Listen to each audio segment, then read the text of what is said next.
Գագիկ Ծառուկյանը պետք է ճանաչվեր տուժող, ոչ թե լիներ մեղադրյալի կարգավիճակում, պնդում է պաշտպան Երեմ Սարգսյանը։ Փաստաբանի խոսքով Multigroup կոնցեռնի տնօրենի հաղորդումների հիման վրա դեռ 2025 թվականին 2 քրեական վարույթ է նախաձեռնվել։ Այսօր տուժող ճանաչված 3 իրանցու կողմից խարդախության եւ փողերի լվացման դեպքերով։ Այնինչ մեր իրավապահ մարմինները փաստերը ձեռքի տակ ունենալով ոչ մի գործողություն չեն կատարել։ Այդ նույն անձինք դիմել էին Իրանի իրավապահներին մեղադրելով Գագիկ Ծառուկյանին։ Իրանի երկրորդ ատյանի դատարանը որոշել էր, որպես մեղադրյալ ներգրաված անձանց գործողությունները խարդախություն չեն, գործարարական հարաբերություններ են ու հանցագործություն չկա։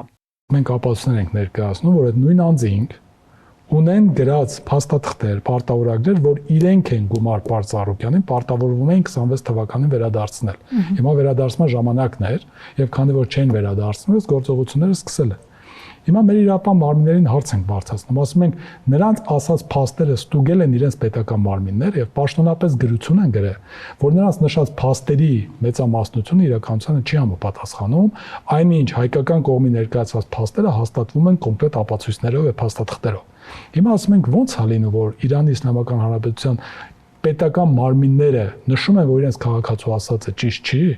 այս կողմի ասածն է ճիշտ, դուք նույն փաստերի վերաբերյալ գտնում եք, որ նրանք են ճիշտ, Ծառուկյանը սուտ։ Այս ամբողջ գործընթացից նաև այլ ուշագրավ մանրամասներ են հայտնի։ Դատախազությունը հունիսի 9-ին հարուցած քրեական հետապնդումը, որով արգելել էր Գագիկ Ծառուկյանին մեկնել Հայաստանից, հունիսի 23-ին դադարեցրել է։ Սակայն ապօրինի հետապնդումը դադարեցնելու մասին որոշումը գաղտնի են պահել։ Մինչև սահմանադրական դատարանը կհայտներ ազգային ժողովի ընտրությունների վերաբերյալ որոշումը, եւ Գագիկ Ծառուկյանին կտրվեր դատավարական նոր կարգավիճակ։ Եվս մեկ հանցագործություն, որ իրենք այսքան ժամանակ անօրինական կերպով այս սահմանափակումները պահպանել են։ Հիմա այստեղ դիտավորություն կա, ակնհայտավոր կա, որովհետև իրենք այնպես արեցին, որ այս նոր մեղադրանքը սկսելուց, երբ որ արդեն ԿՀ-ի կարիք չլինի, որովհետև ՍԴ որոշումից հետո կենտրոնական ընտրական հանձնարարողի կարիք չկա։ Դա ավարտվում է որոշումը, իրենք սկսում են այս շոուն։ Երեմ Սարգսյանը տեսակցել է Գագիկ Ծառուկյանին, ասում է, տրամադրված է մարտական։ Բնականաբար խիստ անցանկալի անազատության մեջ գտնվելը,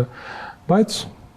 մարտական տրամադրված, փորձելու ենք պայքարել, առաջի անգամը չի, որ ինքս գործողությունների մեջով անցնում է, կարծում եմ ավելի շատ ինքը պատրաստ է, քան մենք։ Իզաբելլա Հովհաննիսյան, Էպիկենտրոն։